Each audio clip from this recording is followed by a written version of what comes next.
Hello. Again, third day in a row? I think it's third day in a row. I went out, look around at a few of the places a bit further afield from where I live on the kind of other side of the city. Quite a big circuit. Let's see, I visited 1, 2, 3, 4, 5, 6, 7, 8, 9, 10 shops. And the result of that is 5 CDs having spent $9. Probably spent more on petrol driving around than I did on the CDs. But anyway, some okay stuff. But considering the amount of shops, well, I would kind of maybe expect to get a little bit more. So, what do I got? First up, Pearl Jam Rear View Mirror. This is a greatest hits collection. The greatest hits from 91 through 2003. So, what's that? Their first however many albums. You kind of lost track of Pearl Jam albums after about Binaural. I think that was the one after, Binaural, which would have been around, I don't know, but I think after that I've definitely lost track. Like there's one with an avocado on the front. There's other ones I can't remember. So this is, as Pearl Jam often does with their kind of later releases, they have these kind of slightly, different kinds of CD layouts, not the traditional jewel case type thing. So we got some black and white band photos, I guess from the different eras. Obviously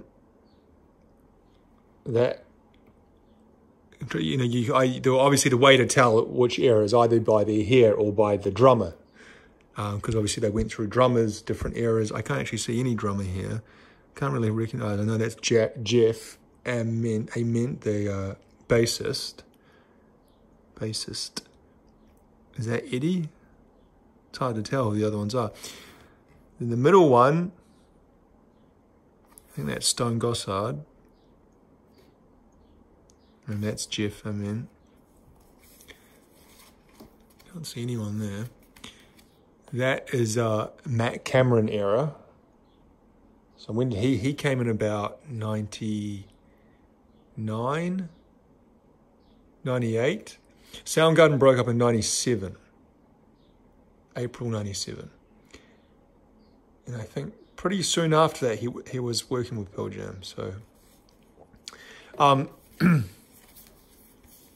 the CD's here, located in this kind of envelope-y thing type. Someone's written AK on the disc. As far as the booklet goes, again, just some black and white band shots. That's from looks like the 10 photo shoot, that one.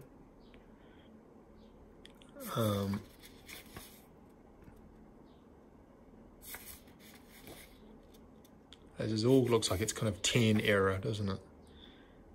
That is, okay, well, Matt Cameron's there. So I guess that is, he wasn't on Yield, was he? It was Jack Irons drumming. Jack Irons was drumming on No Code. Who was the drummer on Yield?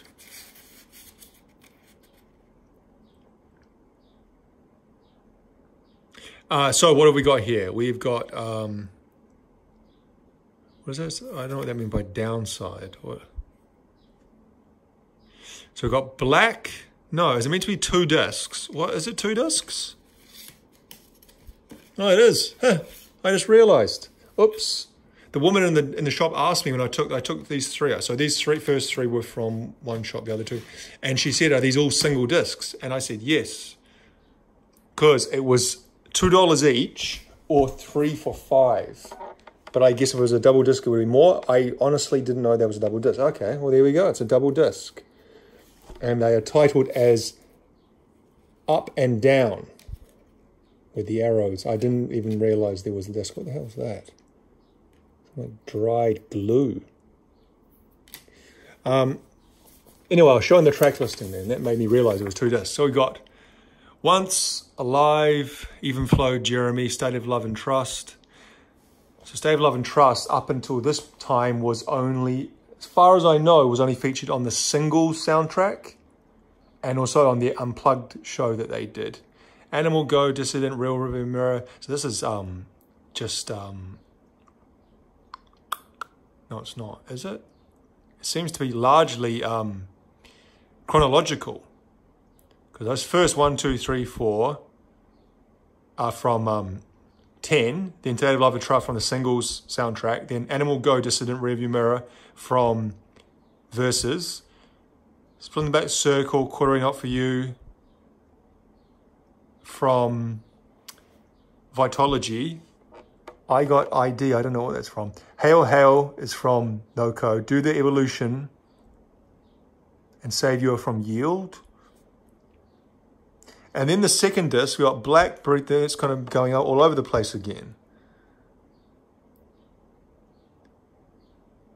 So we got that song, Last Kiss. I think Last Kiss was featured on a, not a soundtrack, it was on some kind of compilation. Was that actually ever on an album? I'm not sure if Last Kiss was ever on an album. I'm pretty sure it was on a charity compilation for the Kosovo War in the late 90s. Album concept by Jeff Ament.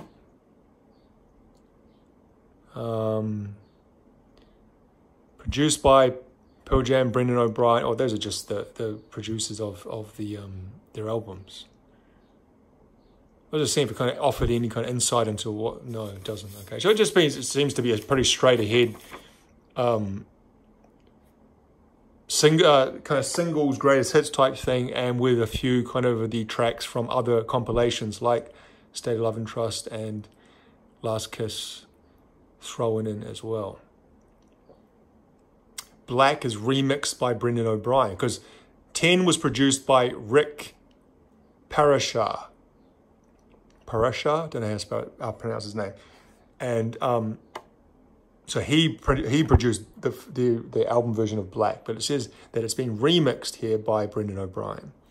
So it'll be interesting to hear if it sounds any different anyway. Anyway, so that's one thing. And I own most of those albums, those Pearl Jam albums anyway. I think the discs are meant to go on either side here. One's meant to go on this side, like that. And the other disc meant to go on this side. And just the booklet's supposed to go in the middle. But someone had put the disc in the middle, and that's what confused me. I have most of the Pearl Jam albums anyway, but I thought I'd get in anyways, you know.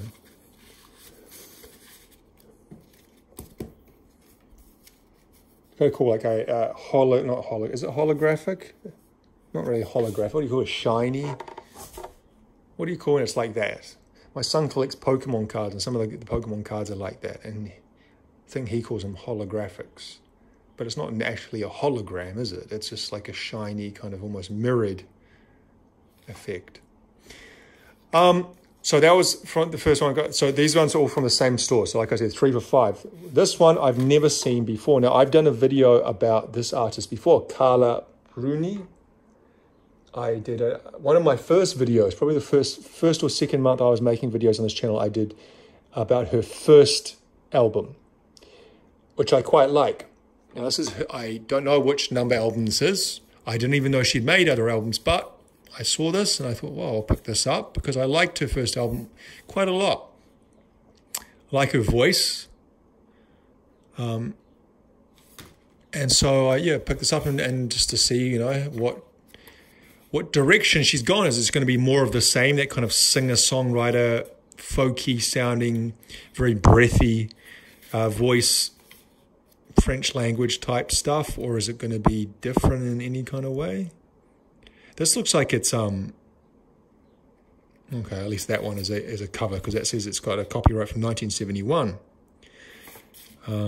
Okay, some of them, that's just that one.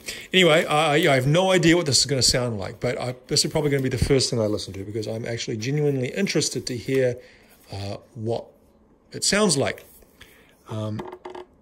If you want to know more about Carla Bruni, you can go and watch the video I made, or you can just search about it. This is from 2008. I think the album I got was from like 2002.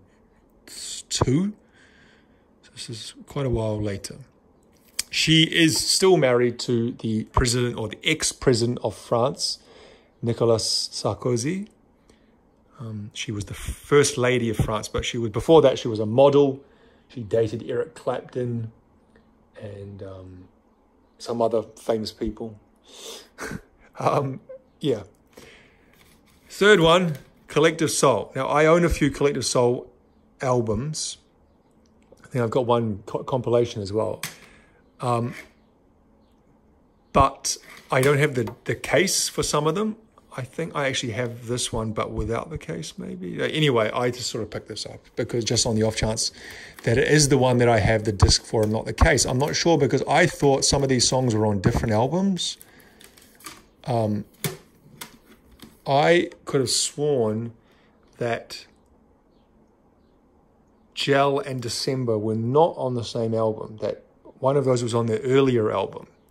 But I could be wrong now that I think about it. I think the early ones that had like Shine on it and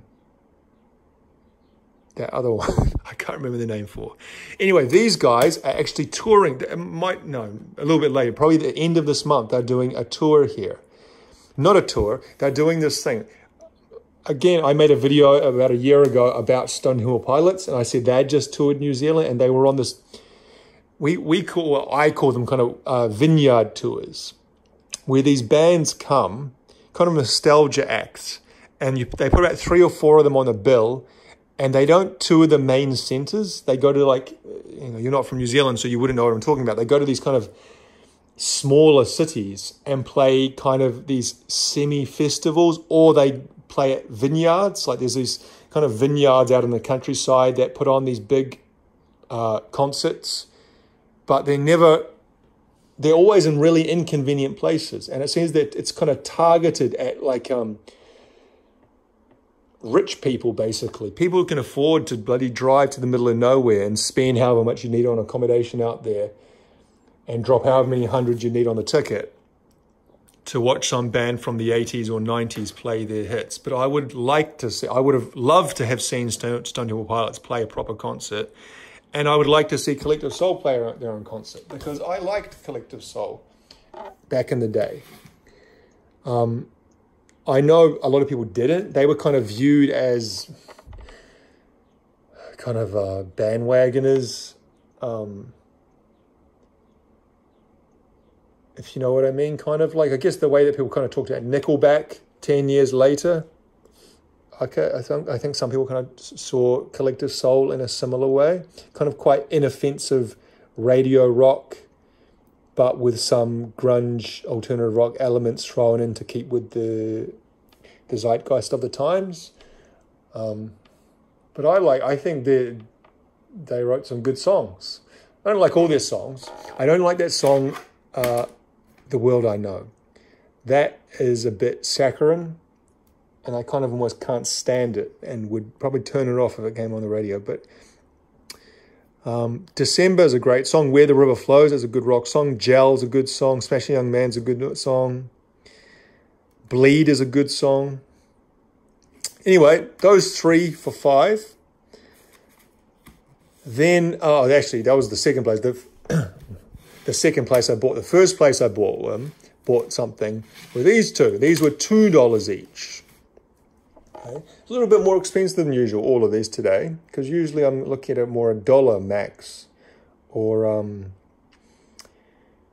kind of 50 cents or something like that. What's the date today? Today's the 11th. So I see this is priced up on the 9th of January. So it's been in the shop for 2 days.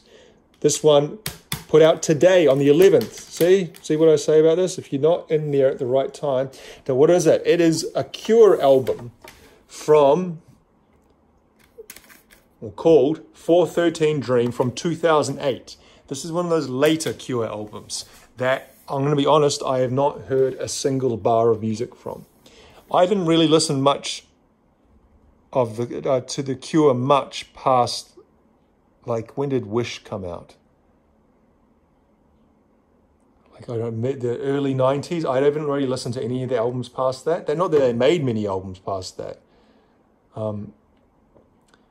But I much prefer kind of 80s Cure, which I don't think I'm really alone in that. It's kind of seen as their creative peak, I would say. So So I have no idea what 2008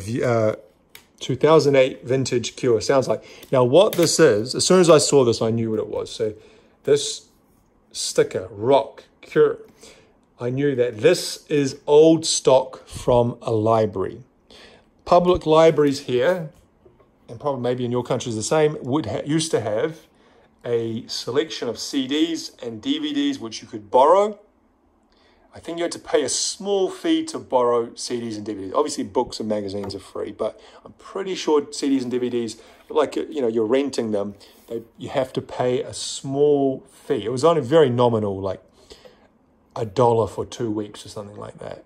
I don't think I actually ever borrowed CDs from a library before, when it was a thing. It's not a thing anymore. The library sold all of them off, I guess about 10 years ago. I don't actually know when it happened. I wasn't around. But you do see from time to time these in the secondhand stores where someone has bought them and then they've got rid of them. So it's probably, this isn't just secondhand or third hand, because this has been borrowed and played by God knows how many people. And in every other case I have bought something of this kind, it has been scratched to hell and back. Let's see. Okay, it's not really scratched. It does have some weird kind of, can you see that? It's almost like it's got like a smudge there, like a fingerprint, but it's got this kind of, I don't know how you even describe it. Okay, that's that's coming through. I see. What I'm seeing here is the what do you call it? The image on that side is kind of showing through on this side. But actually, it's actually in pretty good condition. Apart from those finger smudges, it's actually much less. I've got a white chalk by PJ Harvey I got as old library stock from a second shop. And it is probably the most scratched CD I have in my collection. I've also got a CD by Unkle, UNKLE, Unkle. Not Psychic Fiction, the one that came after that. And that was also library stock, and it's also very, very bad condition. Both those ones do play, but they are scratched to buggery. So I'm glad to see this is in actually pretty good condition, and the booklet's also in very good condition. That was another thing about those library stuff I found, is that they so yeah, I know a lot of people would kind of turn their nose up at this because it's got, you can see Auckland City Libraries. You can't remove that. I've tried to do it before. It's kind of a whole layer of sticky that you can't get off. You can't peel that off because it rips the cover. You also can't peel that off because that rips the bloody cover as well. So you've got to accept that you're going to have some kind of visibly old library stock in your collection, but that doesn't really bother me. If the CD plays and it's not, the condition of the actual disc itself is fine, then I'm pretty much cool with that. It doesn't really bother me too much, but I know a lot of people that would bother them, and they would think, oh, I'm not having that shit in my collection. But I am a simple man, and that kind of stuff doesn't bother me. Last thing, also $2, is a compilation of the Stone Roses. Now, I've never seen this before. Stone Roses is a band that gets talked about a lot. Kind of running out of energy here. They're kind of put up there. If you listen to Britpop in the 90s, so you came up in the 90s and you were a fan of Oasis, especially Oasis, but any of those kind of Britpop bands, they referred back a lot to the Stone Roses, and they kind of gave, gave props to the Stone Roses as having influenced them a lot and having kind of paved the way for them. But in saying, yeah, that's what they say. But whenever I have myself listened to the Stone Roses, I've always been fairly unimpressed. And I just kind of don't get the hype. I haven't listened to much beyond, I'm just looking at the songs on here. I think one of them was on a video game. What was it? One of the Grand Theft Autos had Fool's Gold, I think. Was it one of the Grand Theft Autos, or was it NHL Hockey? The two games I played No, there's more than 2 games. But when I used to have a PlayStation, like a PlayStation 3 or 2, I played Grand Theft Auto 3, Grand Theft Auto Liberty City. No, Grand Theft Auto Vice City, which is the one that had some really great... See, I'm getting mixed up. I think that was the one that had the Emotion radio channel and the Wave, which was like New Wave. But one of them had like Hall & Oates and Mr. Mister and Jan Hammer and just kind of the best 80s songs they put on there.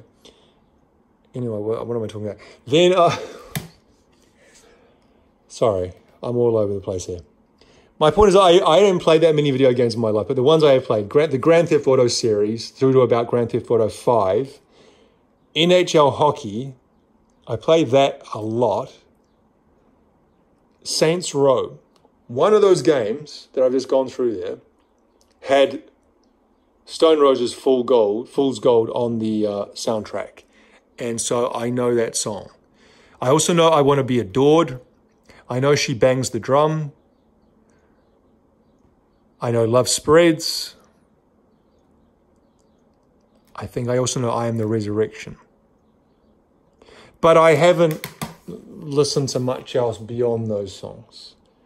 And so maybe I'm kind of judging them on not knowing really very much about them at all.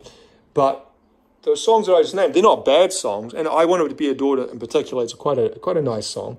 But certainly nothing world-shaking for me in any way whatsoever. I kind of don't get the whole hype around them. But like I said, a lot of people love them. A lot of artists who I love and respect love them.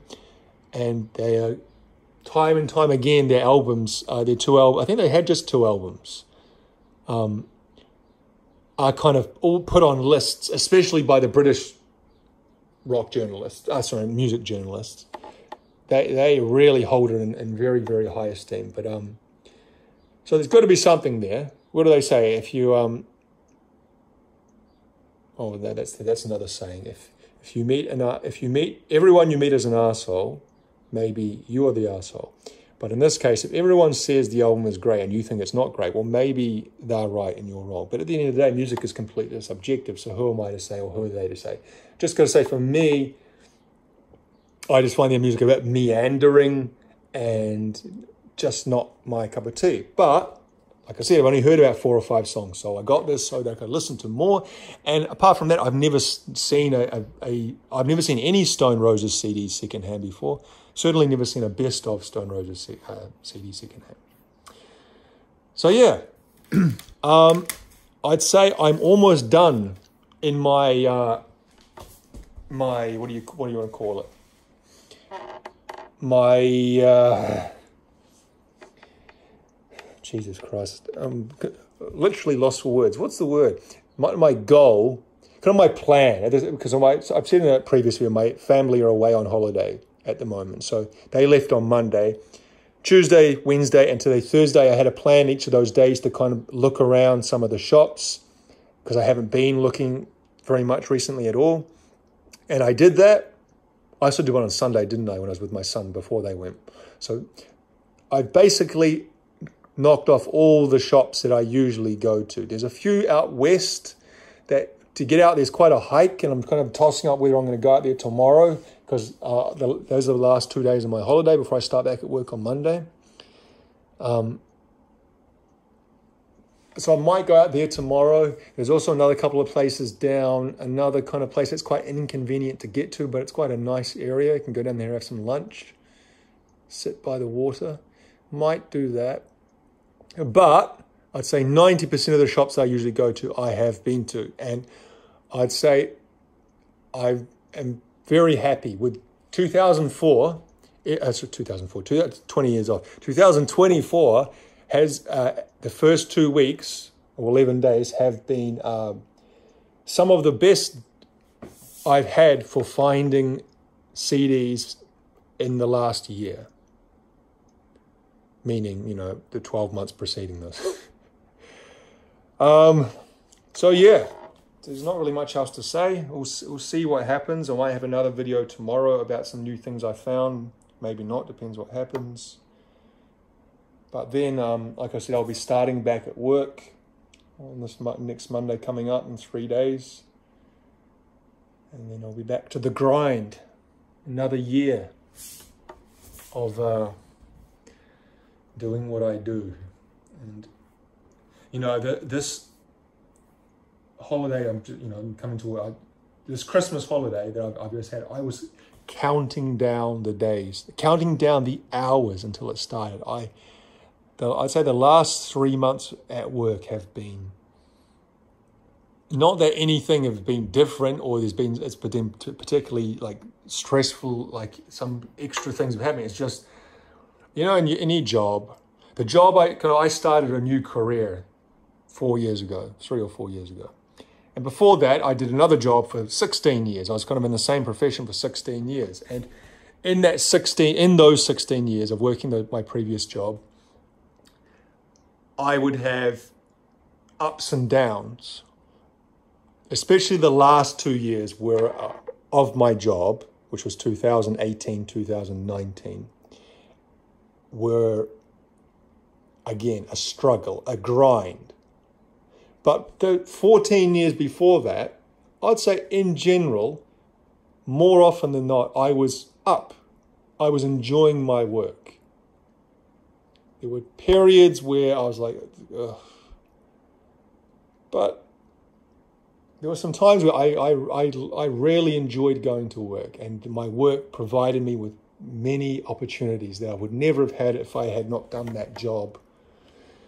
So I packed that job in 3 years ago to start something, 4 years ago to start something new, because as much as I love my old job, it was not well paying. And I needed something more stable and better paying to support my family, especially after moving back here to New Zealand.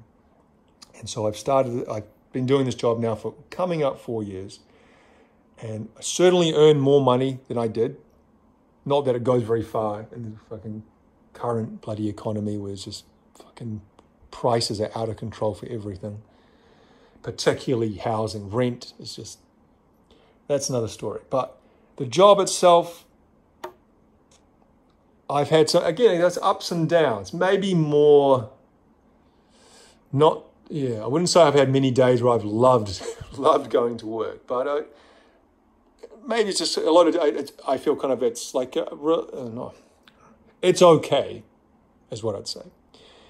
However, the last 3 months have been rock bottom, and I don't even really know why. It's just, to the point where I was looking for exits, as in looking for exit options. Like, what is there something else I could do? But there are other things I could do, but it's just, I would be taking a pretty substantial pay cut to do anything else. And so it's just, you're kind of stuck. I have a responsibility to my family, to my son and my wife, that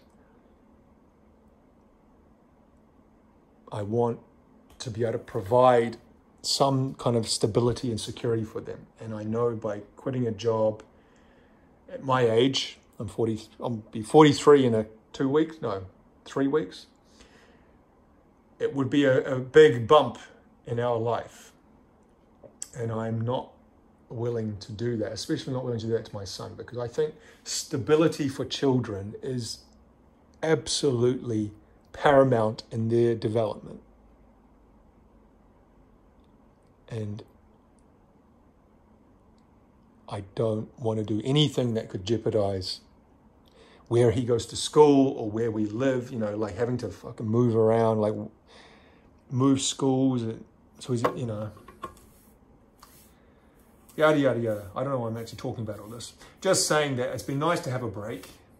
And I really hope that when I go back on Monday that the funk has lifted and that these 3 weeks off have kind of refreshed and reset my mind and my soul towards my job, because by God, if I go in there and it's the same, I've got the same feelings, it's going to be a real bloody struggle. Anyway, sometimes it's good to get these things off your chest, isn't it? If anyone's watched 30 minutes, then I truly thank you for listening.